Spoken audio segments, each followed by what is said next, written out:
오늘 본문 말씀을 읽으면서 여러분 혹시 눈에 확 들어오는 문구가 있으셨나요? 저는 12절에 나오는 믿음의 선한 싸움을 싸우라.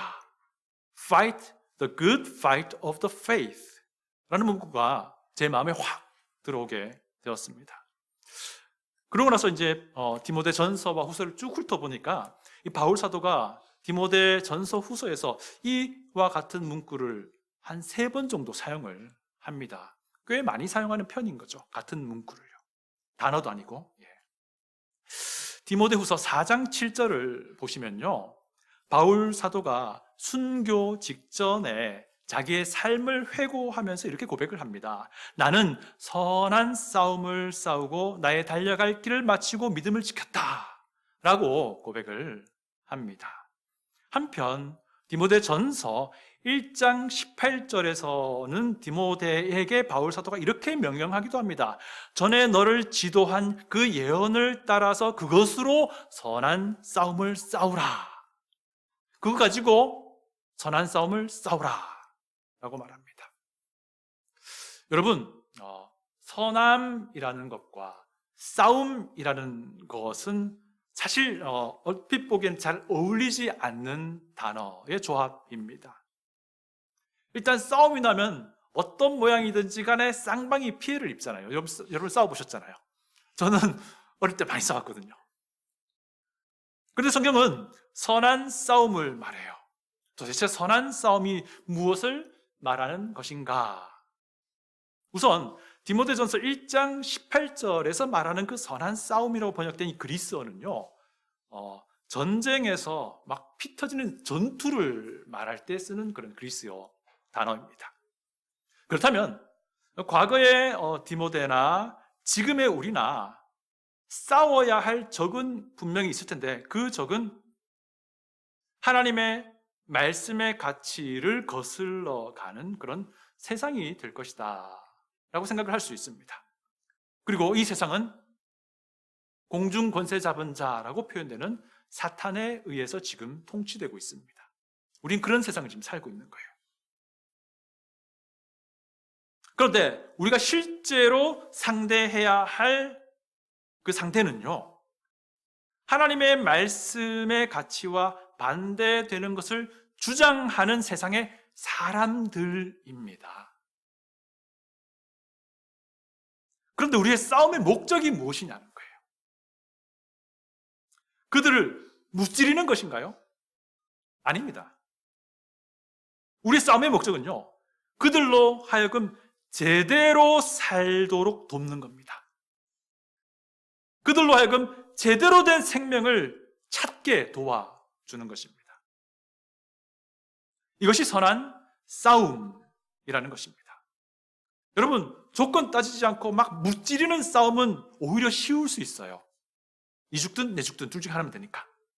그런데 우리는 살리는 싸움을 해야 되기 때문에 매우 어렵습니다. 우리 반드시 기억하길 원합니다. 그리스도인과 교회가 싸우는 싸움은요, 세상을 무찔러버리는 그런 싸움이 아니고요, 세상을 살리는 싸움이라는 것을 우리가 반드시 기억을 해야 합니다. 이것을 선한 싸움이다라고 디모데전서와 후서를 통해서 말해준다는 것을 우리가 알 수 있습니다. 또 한편 오늘 본문인 디모데전서 6장 12절하고요, 디모데후서 4장 7절에서 말하는 선한 싸움은 사실 전쟁터에서 벌어지는 그 전투를 말하는 단어가 아니에요. 그게 뭐냐면 운동 경기에서 경쟁하는 것을 의미하는 단어가 쓰이고 있어요. 디모데전서 1장 18절에서 말하는 선한 싸움과는 완전히 뉘앙스가 다른 그리스어 단어가 사용되고 있습니다. 그렇다면 이 선한 싸움이란 무엇을 말할까요? 네, 운동 경기를 완주하는 거예요. 바울은 스포츠 광이라고 제가 지난번에 말씀드린 적이 있습니다. 달리기 경기 되게 좋아했고요, 특히 박싱 좋아했었습니다. 바울이 좋아했던 이 달리기 경기를 예를 들자면 중간에 포기하지 않고 끝까지 결승점까지 가는 거예요. 여러분, 달리기 경주가 좀 비인기 종목이라서 잘 보지 않게 되는데 그래도 올림픽이나 이럴 때는 보게 되잖아요. 감동적인 장면이 자주 연출이 됩니다. 어떤 장면이냐면요, 1등으로 결승선에 들어오는 사람이 사실 감동적이진 않습니다. 유쾌하긴 하지만. 그런데 제 눈에는요, 제일 꼴찌로 들어오는데 그 꼴찌가 너무나도 확실한데 그냥 끝까지 그냥 결승점까지 가는 거예요. 엄청나게 차이가 벌어졌음에도 불구하고 끝까지 가는 겁니다. 제 눈에 그런 모습이 너무 감동적입니다. 여러분 혹시 그렇지 않나요?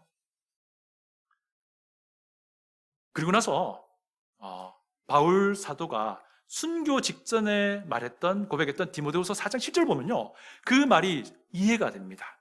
나는 선한 싸움을 싸우고 나의 달려갈 길을 마치고 믿음을 지켰으니, 바울이 말하는 바가 무엇입니까? 자기가 사도로서 하나님께 받은 임무를 중간에 포기하지 않고 순교할 때까지 마칠 거야 라는 것을 말하고 있습니다. 그래서 오늘 본문 디모데전서 6장 12절에서 말하는 그 믿음의 선한 싸움을 싸우라 라고 하는 것은요, 하나님께서 디모데를 구원으로 부르셨고 또 복음 사역자로 부르신 그 목적을 끝까지, 그 임무를 끝까지 완수해라 라는 의미가 됩니다. 그래서 선한 싸움이 바로 이것인 거죠. 그런데 여러분, 우리가 잘 압니다. 이 세상에서 우리가 그리스도인으로서 그에 합당하게 행동하고 말하고 살아가는 것도 참 힘들다는 거 우리가 잘 알아요. 생각해 보십시오. 심지어 지금 디모데 전서를 기록할 당시에 에베소 교회를 목회하고 있던 디모데를 보세요. 디모데는 그 당시 30대 초반 혹은 중반이었습니다. 이 젊은 목회자가, 이 젊은 사역자가 에베소 교회의 기초를 다시 세우는 거예요. 이미 에베소 교회는 세워져 있었던 교회인데 다시 세우는 거예요. 그리고 하나님의 말씀의 원리가 이제 제대로 먹히도록 그 일을 하고 있습니다. 여러분 그거 아세요? 이미 있는 교회에서 목회하는 것 정말 힘들어요. 정말 힘들어요. 그 디모데가 얼마나 힘들었을까요? 여러분 그런데 생각해 보십시오. 과거의 디모데나 지금의 우리나 사실은 이 믿음의 길 가는 거 사실 포기하고 싶을 때가 있어요. 디모데전서가 목회 서신이니 목사들의 예를 먼저 들어봅니다. 목사들도요, 놀라지 마십시오. 지금 내가 이 교회에서 도대체 뭘 하고 있나 라는 생각이 들 때가 있어요. 한참 신나게 목회를 하다가도요, 와, 이제 우리 교회 지체들은 그리스도 안에 하나됨을 열심히 지켜나갈 거야 라고 깊은 기분 좋은 생각을 하는데 아니나 다를까, 금세 또 여기저기에서 막 다투고 서로 싸우고 막 그런 일이 또 터집니다. 열심히 목회하다 보면 이제 저 지체는 이제 성숙해졌을 거야 라고 내심 기대하는데, 아니 그게 웬일입니까? 그가 아주 성숙하지 못한 그런 말을 하기도 하고 행동을 하기도 하는 것을 들어요. 여러분 근데 목사뿐만 아니에요. 우리 모두가 사실 마찬가지입니다. 선한 싸움을 완주한다는 건 녹록치 않습니다. 절대로 녹록치 않습니다. 왜 그런지 볼까요? 11절을 보면요, 두 가지 명령이 나옵니다. 우리 다 같이 11절을 읽어보겠습니다. 11절입니다. 시작. 오직 너 하나님의 사람아, 이것을 피하고 의와 경건과 믿음과 사랑과 인내와 온유를 따르며, 이 두 가지를 말해요. 피해라, 그리고 따라라. 피해라라는 명령하고 따르라라는 명령이 두 가지가 주어지는데요. 여러분 비록 이 명령이 그 당시 사도의 권위를 대신해서 에베소 교회를 목회하고 있던 디모데에게 주어진 것이긴 하지만, 이 명령은 사실 모든 그리스도인에게도 일반적으로 받을 수 있는 교훈이 됩니다. 먼저 이것들을 피하라라고 말하는데요, 여기서 이것들이라 함은요, 사실 앞에서 언급된 내용들을 말해요. 6장 전반부에 언급된 것들을 보면 그때 언급된 것 중에 피해야 할 것들이 무엇인지를 우리가 찾아보면 답이 나오겠죠. 다른 가르침을 피하라고 말합니다. 여러분 성경 가진 분 찾아보셔도 됩니다. 6장 3절을 보시면 그만 나와요. 다른 가르침을 피하라고 말해요. 여러분 성경 말씀이 가르치는 것에 역행하는 것을 버리라는 것입니다. 4절도 보면 이런 말씀이 있습니다. 무지하다, 알지 못한다 말합니다. 무엇을 말하는 겁니까? 하나님의 말씀에 대해서 무지하다는 거예요. 이거 피하라는 거예요. 그런데요, 우리는 너무 사실 게을러요. 어떤 면에서 게으른지 아세요? 내가 생각하는 것, 내가 주장하는 것이 과연 하나님의 말씀에 맞는 것인지 확인하기를 정말 게을리 합니다. 그리고는요, 내 생각이 무조건 옳다고 막 섣불리 밖으로 드러내요. 4절 보니까 교만을 피하라 명령합니다. 우리 마음은 정말 간사합니다. 그래서요, 내가 드러나기를 좋아요. 내가 아니라 주님이 드러나기 원합니다 라고 말하면서 내 속에는 내가 드러났으면 하는 마음이 있단 말이에요. 교회에서요, 내가 하는 그 수고, 내가 하는 그 섬김이 혹시라도 제대로 평가받지 못한다 생각하는 그 순간요, 불편한 마음을 확 드러냅니다, 우리가. 이것이 교만인 거죠. 여러분, 제가 권면드립니다. 여러분이 교회에서 섬길 때요, 내 섬김, 내 수고가 꼭 인정받아야 되겠다라는 마음이 있다면 여러분 교회에서 봉사하지 마세요. 그게 여러분을 살리는 길이에요.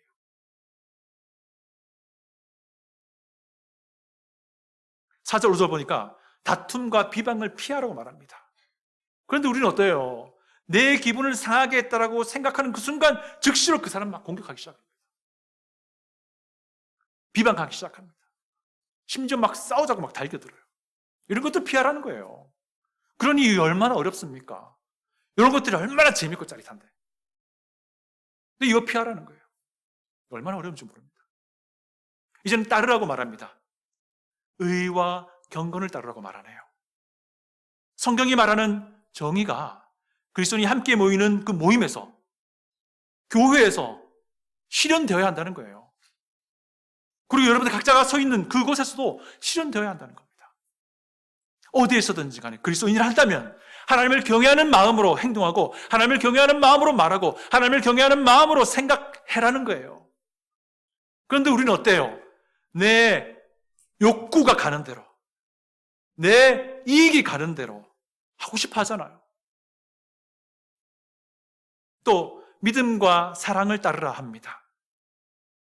예수 그리스도께서 내 주 되심을 믿고 그렇게 주 되심을 따라 살아가라는 거예요. 주님의 사랑을 따라서 주님과 지체를 사랑해야 되는데 우리는 얼마나 내 자신만을 향해서 사랑을 하는지 모릅니다.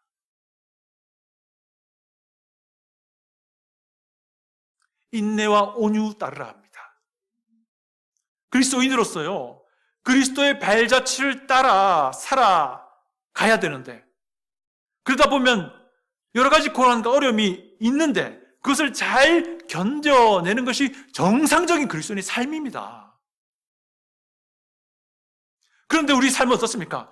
오히려 내 잘못 때문에 벌을 받으면서 내 잘못 때문에 힘든 상황이 왔는데 그것을 착각합니다. 아, 이건 내 믿음 때문에 받는 고난이야 라고 착각해요.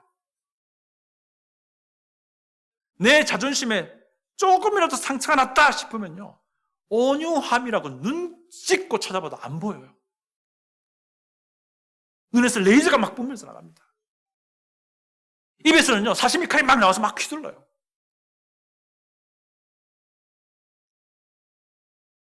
그리스도인은요, 의와 경건, 믿음과 사랑, 인내와 온유를 따르라 라고 말합니다. 이게 얼마나 어렵겠어요. 이거의 반대는 너무 쉬운데 왜 그렇습니까? 내 본성은 이걸 반대로 원해요. 저라고 다를까요? 똑같아요. 저도 제 본성은요, 이거 반대로 원해요. 그거 좋아하거든요. 재밌거든요. 여러분, 이것을 믿음의 선한 싸움이라고 말하고 있습니다. 그러다 보니까 때로는 막 지쳐요. 때로는 그냥 포기하고 싶습니다. 그냥 나가 떨어져 그냥 누워 있고 싶어요. 그렇다고 해서 우리가 이 싸움을 포기하면 됩니까? 안 돼요. 우리가 이 싸움을 포기하겠다고 하면요, 그것은 내가 성도라는 정체성을 포기하겠다는 말이잖아요. 온 우주를 만들고 온 우주도 움직이고 온 인류를 구원하기 원하시는 그 하나님을 향한 내 믿음을 포기하겠다는 말이잖아요. 그럴 수 없습니다. 우리는 이 믿음의 선한 싸움을 완주해야 돼요. 이 싸움을 완주할 수 있도록 돕는 하나님의 방편이 오늘 이 본문에 있습니다. 우리 그거 한번 살펴보기를 원합니다. 첫 번째는요, 믿음의 선한 싸움을 완주하려면요, 영생에 대한 믿음을, 영생에 대한 내 확신을 계속 돌이켜 생각하고 기억할 줄 알아야 합니다. 바울 사도는요, 피할 것, 따를 것 이거 말한 뒤에 믿음의 선한 싸움 싸우라 라고 명령하고 또 그 뒤에 영생을 취해라 라는 명령을, 영생을 붙들라 라는 명령을 말합니다. 12절입니다. 제가 읽어드립니다. 믿음의 선한 싸움을 싸우라, 영생을 취하라. 이를 위하여 내가 부르심을 받았고 많은 증인 앞에서 선한 증언을 하였도다. 이게 무슨 말입니까? 믿음의 선한 싸움을 싸우라는 것은요, 피하고 따르는 것, 그거 끝까지 완주하라는 것이겠죠. 자, 그러면 영생을 취하라는 것은 무슨 말입니까? 여러분, 영생은 우리의 구원을 말하겠죠. 그런데 구원을 완성하라는 의미라고 볼 수 있습니다. 여러분, 구원은 세 가지 면으로 살펴볼 수 있습니다. 세 가지 시제라고 또 할 수 있는데요. 뭐냐면 구원은 죄를 용서받고 영생이 시작되는 것도 우리가 구원이라고 말합니다. 내가 예수님을 구주로 믿게 될 그때에 나에게 일어난 일들입니다. 또 한편 이 영생을 이제 약속받고 이제 매 순간마다 영생을 얻은 자처럼 살아가는 것도 구원이라고 말합니다. 지금 현재 내가 영생을 얻은 자처럼 살아가는 것이 계속 구원받는 거예요.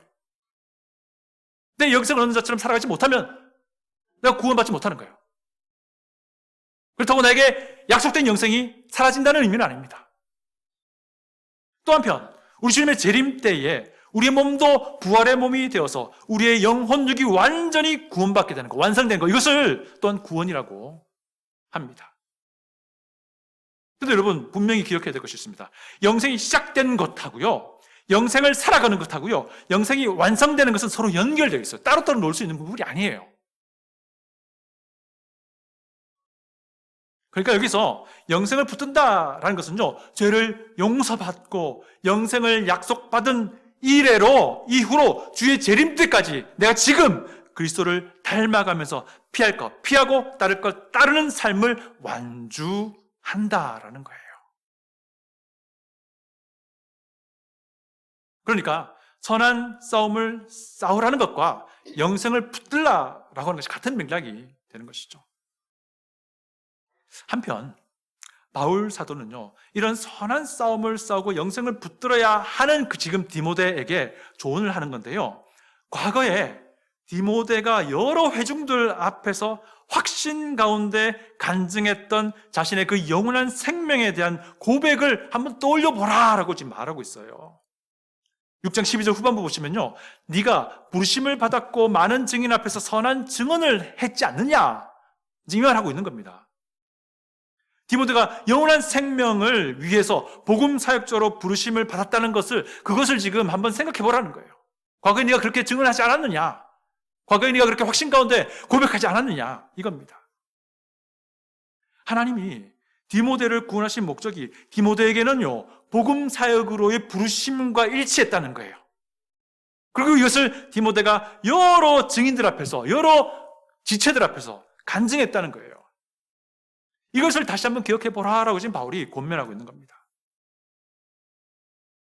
여러분, 30대 초중반의 젊은 디모데가 포기하지 않고 에베소 교회에서 이 어렵고 험난한 믿음의 선한 싸움을 완주하려면 디모데를 살려낸 그 하나님의 구원의 은혜와 디모데가 얻게 된 그 영원한 생명, 그것에 대한 자신의 믿음과 확신을 여러 지체들 앞에서 간증했던 그때를 떠올려 보라는 거예요. 이 말은 결국 하나님께서 영원한 생명을 주셨다라고 하는 그것을 계속해서 한번 떠올려 보라는 거예요.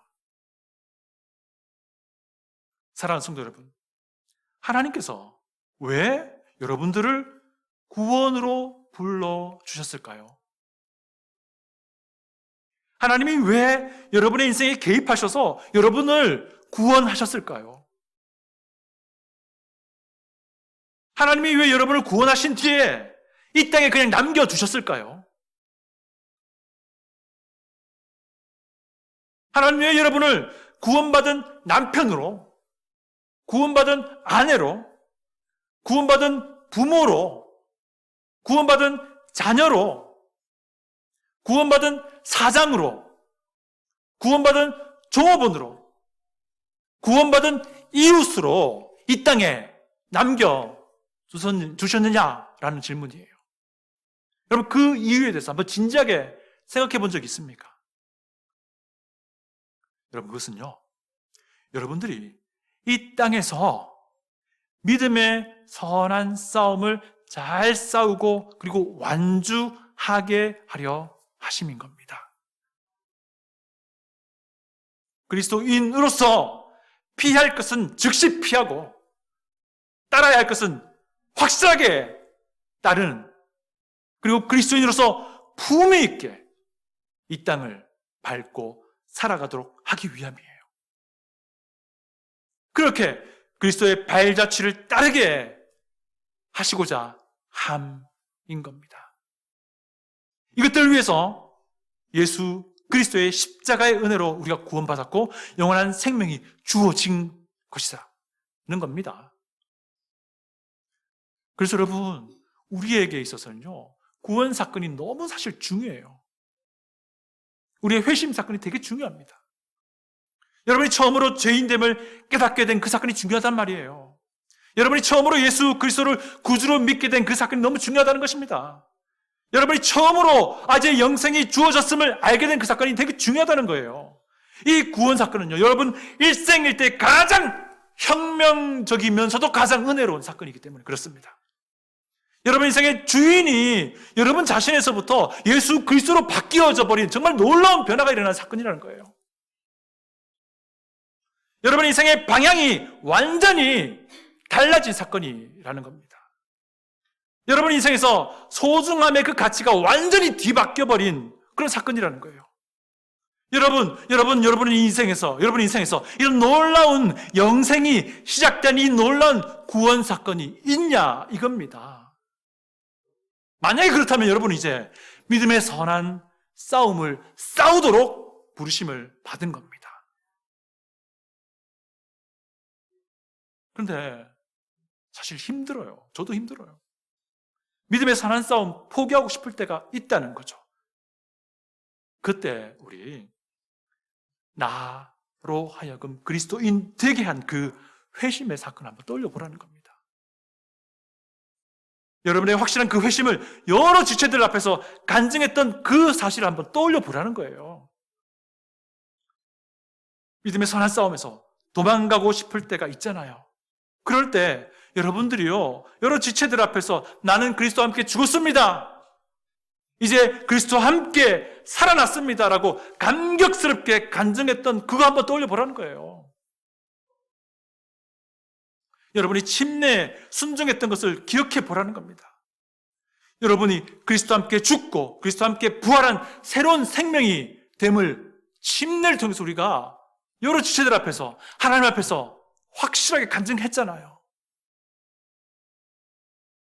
이처럼 우리에게 영생을 주신 하나님의 은혜를 기억할 수 있다면요, 그리스도인이 살아간다는 것, 그리스도인이 그리스도인으로 살아간다는 것, 믿음의 선한 싸움을 완주해야 한다는 것이 얼마나 귀중한지 분명히 알게 될 것입니다. 구원은 다 연결되어 있습니다. 두 번째, 믿음의 선한 싸움을 완주하려면요, 그리스도의 재림을 소망해야 돼요. 바울은 믿음의 선한 싸움을 완주하려고 애를 쓰고 있던 그 디모데에게 또 다른 팁을 줍니다. 그것은 뭐냐면 영생을 주신 그리스도의 다시 오심을 소망해야 한다라는 것입니다. 우리 다 같이 14절 다시 읽어봅니다. 14절입니다. 시작. 우리 주 예수 그리스도께서 나타나실 때까지 흠도 없고 책망받을 것도 없이 이 명령을 지키라.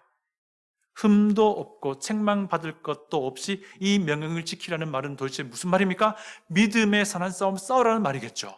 그런데 언제까지 싸우라는 겁니까? 예수 그리스도의 나타나심 그때까지, 예수님께서 재림하실 때까지 변함없이 그 믿음의 선한 싸움을 완주해라 라는 것입니다. 그런데 여러분, 그리스도께서 재림하시면 믿음의 선한 싸움을 완주한 우리에게 우리 주님 예수님께서 우리가 완주한 그 믿음의 선한 싸움을 보시고 상 주실 것이 분명합니다. 재림하신 예수께서 믿음의 선한 싸움을 완주한 우리에게 칭찬의 말씀 한마디 하실 거예요. 잘했다. 잘했다. 이 한마디면 다 끝나는 겁니다. 사랑하는 성도 여러분, 여러분은 예수님의 이 재림을 얼마나 고대하고 있습니까? 얼마나 기다리고 있습니까? 예수님의 재림을 생각할 때마다 여러분에게 어떤 마음이, 어떤 감정이 나옵니까? 요한계시록에서 요한 사도가 고백한 것 같이 아멘 주 예수여 오시옵소서입니까? 아니면 아이고 아닙니다. 지금은 아닙니다. 조금만 더 있다 오세요. 입니까? 여러분, 그리스도의 재림은요, 그리스도인의 마음을 항상 흥분하게 만드는 주제예요. 그리스도의 다시 오심은요, 성도들에게 크나큰 기쁨과 감격이 되는 겁니다. 오늘 본문에서 바울이 그랬어요. 우리 주 예수 그리스도께서 나타나실 때를 말하던 바울은요, 마음에 큰 감격과 기쁨으로 전율을 느끼게 됩니다.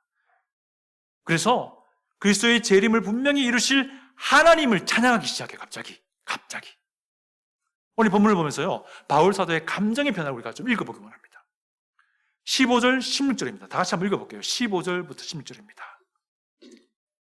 기약이 이르면 하나님이 그의 나타나심을 보이시리니 하나님은 복되시고 유일하신 주권자이시며 만왕의 왕이시며 만주의 주시요 오직 그에게만 죽지 아니함이 있고 가까이 가지 못할 빛에 거하시며 어떤 사람도 보지 못하고 또 볼 수 없는 이시니 그에게 존귀와 영원한 권능을 돌릴지어다. 아멘. 이 부분입니다. 자, 보세요. 15절 초반부 보니까 기약이 이르면 하나님이 그의 나타나심을 보이시리니 라고 설명을 마칩니다. 예수님의 재림에 대한 설명이 맞춰지는 거예요. 그리고 갑자기 그리스도의 재림에 감격한 바울이요, 그 모든 것을 계획하시고 이루실 하나님을 찬양하는 찬송시를, 찬송의 고백을 여기 지금 집어넣고 있어요. 그것이 하나님은 복되시니로 시작해서 아멘으로 끝나는 부분이에요. 우리가 읽었습니다. 그러다 보니까 마치 디모데전서가 6장이요, 디모데전서가 6장 16절에서 아멘하고 끝이 난 것처럼 보입니다. 갑자기. 그런데 이 찬송하는 부분을 빼고요, 이어 읽으면 그대로 연결이 됩니다. 바울 사도의 감정의 변화를 읽으실 수 있기 원합니다. 여러분, 모든 그리스도인이라면 고대하는 우리 주님의 재림은요, 하나님께서 반드시 하나님의 정한 때에 이 땅에 일어나게 하실 겁니다. 재림이 있을 그때 우리 모든 그리스도인은요, 우리의 주 대신 예수님을 직접 보게 될 거예요. 자기 생명을 아낌없이 내어주기까지 나를 사랑하신 내 구주 예수님을 우리가 반드시 대면하게 된다는 겁니다. 우리가 그토록 많이 자주 마음을 담아서 사랑의 고백을, 찬양의 고백을 드린 바로 그 주님을 직접 뵐 날이라는 겁니다. 이때 우리 주님 예수님은요, 우리가 완주한 믿음의 선한 싸움에 대해서 위로하실 겁니다. 칭찬하실 겁니다. 그러니 사랑하는 성도 여러분, 그리스도의 다시 오심을 고대하실 수 있길 바랍니다.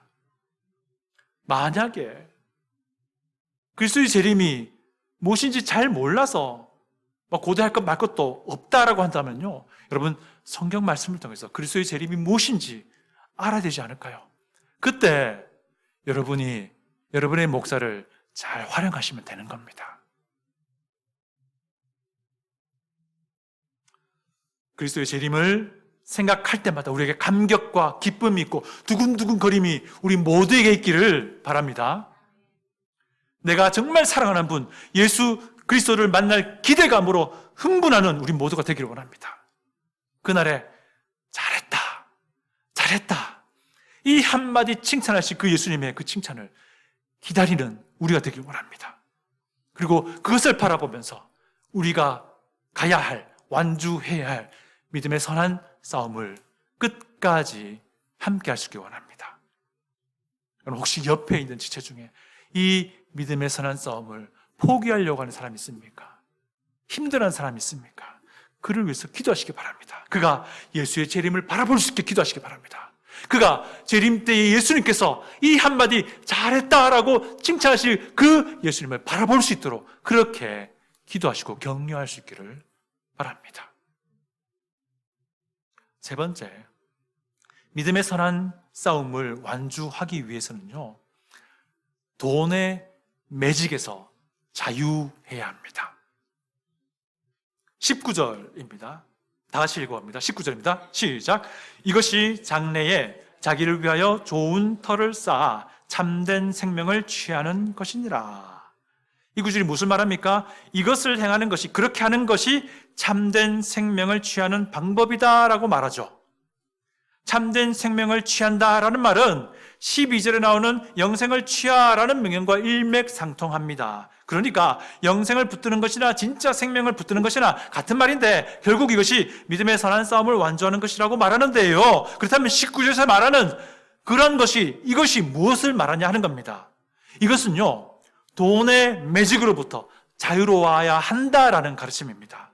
돈의 유혹으로부터 자유로울 때에 믿음의 선한 싸움을 완주할 수 있다는 것입니다. 그것을 17절, 18절 바로 앞에서 설명합니다. 우리 다 같이 17절, 18절 읽어봅니다. 시작. 내가 이 세대에서 부한 자들을 명하여 마음을 높이지 말고 정함이 없는 재물에 소망을 두지 말고 오직 우리에게 모든 것을 후히 주사 누리게 하시는 하나님께 두며 선을 행하고 선한 사업을 많이 하고 나누어 주기를 좋아하며 너그러운 자가 되게 하라. 여러분, 만약에 우리가 돈에 소망을 두고 있다라고 한다면요, 돈을 내 하나님으로 섬긴다는 말입니다. 그리스도인이라 하면요, 때로는 내게 돈을 주기도 하시고 때로는 내게 돈을 안 주기도 하시고 때로는 내게 돈을 거두어 가기도 하시는 하나님을 신뢰하는 사람입니다. 이 모든 일들이 가장 좋은 길로 나를 인도하시려는 하나님의 가장 최고의 길임을 믿는 사람들이 그리스도인입니다. 그런데 안타까운 것은요, 그리스도인이라 하는 사람들도요, 때로는 돈으로부터 자유롭지 못한 경우가 더러 있음을 봅니다. 돈에 의해 휘둘려지기 때문에 내가 넉넉하지 않다라고 생각하면요, 세상을 다 잃은 것과 같은 반응을 하게 됩니다. 돈에 의해 휘둘리기 때문에 너그럽기보다는 인색하게 돼요. 만약에 내가 돈의 유혹에 너무 자주 내 자신을 내어준다라고 한다면요, 믿음의 선한 싸움 완주하기 힘들 겁니다. 힘들 겁니다. 그렇지만 이 돈으로부터 자유하고자 하는 그런 믿음의 선한 결단을 매 순간마다 하고자 한다면요, 우리는 믿음의 선한 싸움을 완주하게 될 것입니다. 오늘 말씀 정리하고자 합니다. 믿음의 선한 싸움 완주하는 거 어렵습니다. 쉽지 않습니다. 왜? 우리의 본성은 선한 싸움을 기본적으로 원하지 않습니다. 그러나 그 싸움을 포기한다는 것은 우리의 믿음을 포기한다는 말입니다. 그리스도와 함께 죽고 그리스도와 함께 살아난 나의 정체성을 포기하겠다는 말이잖아요. 그래서 결단코 우리는 그렇게 할 수 없습니다. 그렇다면 우리가 해야 될 일은요, 영생에 대한 우리 자신의 확신과 믿음을 매 순간마다 기억할 수 있길 바랍니다. 영원한 생명을 주신 하나님의 구원의 은혜를 매 순간마다 돌이켜보며 감격해 할 줄 알기를 원합니다. 그 지체들 앞에서 그리스도 함께 내가 죽었습니다, 이제 내가 새로운 생명으로 살아났습니다 라고 감격하며 간증하고 고백했던, 그리고 그렇게 침례에 순종했던 그때를 기억하시라는 겁니다. 이것을 우리가 기억하고 주님의 구원의 은혜를 마음에 곱씹을 수 있다면 우리는 믿음의 선한 싸움을 완주할 수 있을 것입니다. 그리스도의 재림을 소망하십시오. 그리스도의 재림을 생각할 때마다 감격과 기쁨이 있도록 하시기 바랍니다. 내 구주 예수님 그리스도를 만날 기대와 흥분이 우리에게 있기 원합니다. 그날에 잘했다 이 한마디 칭찬하실 예수님을 바라볼 수 있기 원합니다. 이 한마디면 모든 것이 다 끝이 나는 것입니다. 이것이 우리의 신앙입니다. 돈의 매직에서부터 자유하도록 훈련하십시오. 돈의 힘으로부터 자유로워지기를 원할 때에 우리는 믿음의 선한 경기를 완주하게 될 것입니다. 여러분, 돈을 주기도 하시고 안 주기도 하시고 주신 것도 도로 찾아가시기도 하시는 분이 하나님이세요. 우리가 이 하나님을 전적으로 신뢰합니다. 돈을 의지하던 오윤희는 죽었습니다. 이제는 새롭고 영원한 생명으로 다시 태어나서 이 모든 우주를 주관하시는 모든 것들의 주 대신 하나님을 신뢰하는 오윤희가 되었다는 것, 이거 우리가 반드시 기억할 수 있기를 원합니다. 그래서 우리 모두가 믿음의 선한 싸움을 끝까지 완주할 수 있기를 부탁드립니다. 다 같이 기도하겠습니다.